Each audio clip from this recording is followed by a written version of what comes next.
Hello hi नमस्कार मु welcome करुच्ची मोर आउ गोटे मिनी ब्लॉग को समस्ते जानिथिबे कि हमर एक्समास हॉलिडे स्टार्ट हो जाइए तो स्कूल भी छुट्टी अछि। उठिबारे आज मोर बहुत लेट हो जाइतिला तो जल्दी जल्दी मु मोर नित्यकर्म सब सारी देई गोटे कप चा नहीं चलली छात ऊपर को खरा खाइबा पई ता सहित चा मध्य पी के एंजॉय करिबा पई। तो दिन रे खरा को हमें जेतिकी खोजु ता सहित चा को मध्य हमें सेतिकी खोजु। छात ऊपर किछि समय बुलाबुली करि सारिबा परे मु घर को पळेली काहे कि ना मते भी ब्रेकफास्ट करिवार थिला।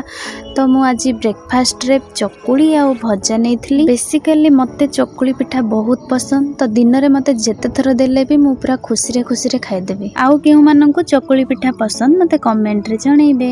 नेक्स्ट मु लंच सारी छात ऊपर को पळेली काहे कि ना मु जेहेतु हेयर वॉश करिथिली तो छात ऊपर टिके खरा रे बसिया पई जाइथिली। सेठी मो बो आसी मते कोन किछि कहूतिला तो तार भी टिके क्लिप नै जाइछि। देन मु पळेली मो जेजेमा पाखकू ता सहित टिके मजा मस्ती करिया पई। आ से बहुत आज खुशी थिला काहे कि ना मु आज स्कूल जाइनी। से सबु बेले कहे कि तू आज छुट्टी नै जा। आ मोबाइल रे तार फोटो वीडियो ए सब को देखि कि से बहुत खुशी हे जाउथिला।